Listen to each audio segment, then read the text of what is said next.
साଙ୍ଗमाने नमस्कार जय Jagannath all Odisha government job YouTube channel रे आपण मानक पुणी थरे एक नुआ वीडियो रे बहुत बहुत स्वागत। आज आपण मानक पई all India institute of medical science AIIMS तरफ बर्तमान एक बहुत बड़ वैकेंसी आपण मानकर आसी जहाँ आपण मानकर ओडिशा रे भी वैकेंसी रहिबो। मोट पदवी 2218 पदवी रे बर्तमान आपण मानकर वैकेंसी रहिबो।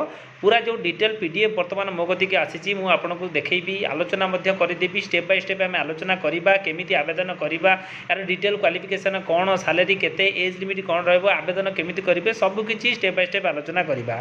साग माने डिटेल आलोचना करबा पूर्व आपण माने जदि मो चैनल रे नुआ अच्छी ताल मो चैनल को गोटे छोट लाइक करूँ शेयर करूँ सब्सक्राइब करूँ पाखे ऑल बेल नोटिफिकेशन को ऑन कर रखु। मु प्रतिदिन समस्त प्रकार गवर्नमेंट जॉब वीडियो मो चैनल अपलोड करुच्ची जार नोटिफिकेशन आपण मैंने सर्वप्रथमे पाइपर। चलते फ्रेंड्स डेरी नक वीडियो को स्टार्ट करवा। ये जो एम्स तरफ आपर जो ओडिशा जो रिक्रुटमेंट आपर आसी टोटाल आपर केते वैकेंसी रमी कौन आपण मैंने आवेदन करेंगे सबकि स्टेप बाय स्टेप बर्तमान मुझे आलोचना करी आपण सामने टोटाल जहाँ जहाँ वैकेंसी आपर आसी सबकि आलोचना करके जनईदेवी। तार मेन मेन इंपोर्टाट पॉइंट गुड़िक मुझे आग जनईबी जहाँ आपण मानकर आवेदन समय बहुत इजी रप्लाई करने गोटे स्टेप आपण मैंने सबकि जिनस बुझीपारे टोटाल पीडीएफ रे जहाँ भी किसी रही। चलतु से पॉइंट गुड़िक आम डिस्कसन करवा।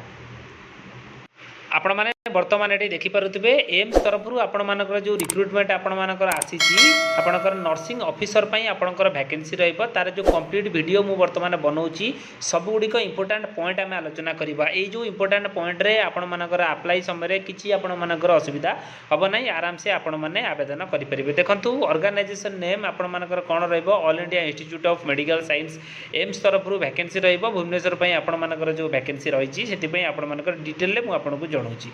रिक्रुटमेंट आपण मानकर कौन रहिबो नर्सिंग ऑफिसर पई आपण मानकर वैकेंसी रहिबो।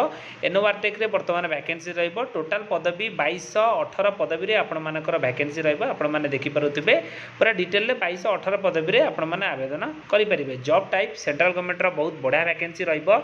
मोड ऑफ एप्लिकेशन केवल आपण माने ऑनलाइन रे आवेदन आकु करि परिबे। वैकेंसी डिटेल्स देखंतु आपण मानकर पोस्ट नेम रहिछि नर्सिंग ऑफिसर पई आपण मानकर वैकेंसी रहिबो।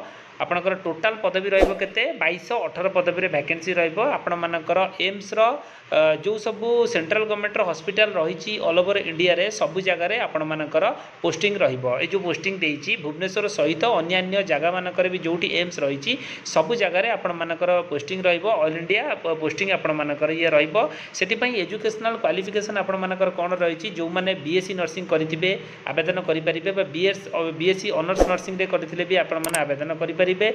तापरे आपण मानकर जो माने जीएनएम बा आपण मानकर डिप्लोमा इन जनरल नर्सिंग बा मिडवाइफ एथरे भी जो माने निजरा कोर्स कंप्लीट करिसेंती से माने आवेदन करि परिबे। बीएससी पिला आपणकर जीएनएम पिला जो माने बीएससी नर्सिंग करिसेंती बा जीएनएम करिसेंती आदरे आराम से आवेदन करि परिबे। आपण मानकर जो certificate state nursing council of India तरफ अप्रूवल थिबा दरकार। आपण माने सेतरे पढितिबा आवश्यक क्वालिफिकेशन बीएससी नर्सिंग और जीएनएम पिला आदरे आवेदन आराम से करि परिबे। एज लिमिट आपण मानकर 18 रु 30 वर्ष बयस सीमा आपणकर मागुची। तापरे आपण मानकर गवर्नमेंट तरफ जहाँ भी किसी रिलैक्सेशन रहिबो आपण माने आदरे पाइजिबे। सैलरी डिटेल्स केते रहिबो आपण मानकर जो स्टार्टिंग सैलरी रहिबो 34,000 आपण मानकर 800 हिसाब रे आपण मानको एटी सैलरी मिलिबो। ता सहित आपण मानकर dearness allowance house rent allowance transport allowance आपणकर अदर गवर्नमेंट बेनिफिट जहाँ रहिबो आपण मानदरे पाइबा पई एलिजिबल रहिबे।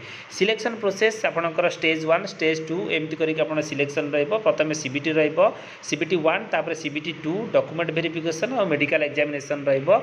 ए चारोटी बेसिस रे आपण मानको क्वालिफाई करने को पड़ो। एग्जाम पैटर्न आपण मानकर ऑब्जेक्टिव टाइप क्वेश्चन पड़ो जोटा आपण मल्टीपल चॉइस क्वेश्चन पड़ो। सबू आपण मानकर निजर सेम बैकग्राउंड रहिबो नर्सिंग सब्जेक्ट रु सब रहिबो जनरल नॉलेज रु रहिबो रीजनिंग रु रहिबो एप्टीट्यूड रु रहिबो इंग्लिश लैंग्वेज रु भी आपण मानकर रहिबो जहाँ आपण मानकर एग्जाम पैटर्न बनिबो।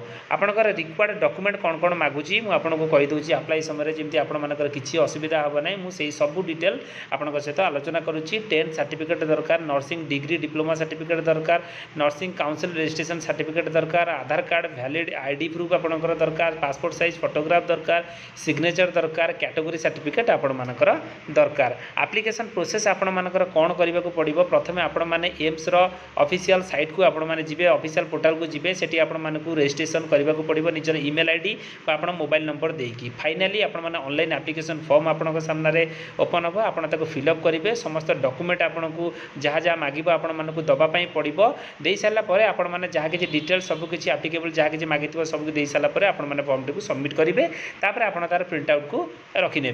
आपण मैंने एथरे कहीं आवेदन करेंगे, आपण व्हाई यू शुड अप्लाई एथरे देखंतु वर्तमान जदि आपण मैंने सर्विस कहते आपण मानकर परमानेंट सेंट्रल गवर्नमेंटर जॉब आपण मानकर रहिबो, ता सहित अट्रैक्टिव सैलरी रहिबो, जॉब सिक्योरिटी आपण मानकर रहिबो, कैरियर ग्रोथ रहिबो, मेडिकल बेनिफिट आपण मान रहिबो, पेंशन एंड अदर गवर्नमेंट जहाँ आपण मानकर रही सबकिछि आपण माने पाइबा पई एलिजिबल रहिबे, सबकिछि आपण मानकर सुविधा रहिबो। सांग माने मु आपण मानकू जो पीडीएफ रे जहाँ भी किसी आपण मानकर थिला मु ऑलमोस्ट सबू जणै देइछि, से पीडीएफ को मो वीडियो रो डिस्क्रिप्शन में मु देई दोछि, आपण माने सीधा डाउनलोड करिवे, पढ़िबे, तापर आपण माने आवेदन करिवे। बहुत टाइम आपण मानकर रही आवेदन डिटेल आपण माने पीडीएफ रो देखि परिबे, मु पूरा पीडीएफ को वीडियो रो डिस्क्रिप्शन में देई दोछि। वर्तमान जदि आपण मानकू ए वीडियोटी भल लागिथिबो, वीडियो को गोटे छोटो लाइक शेयर सब्सक्राइब तो निश्चित करिवे। धन्यवाद। जय जगन्नाथ।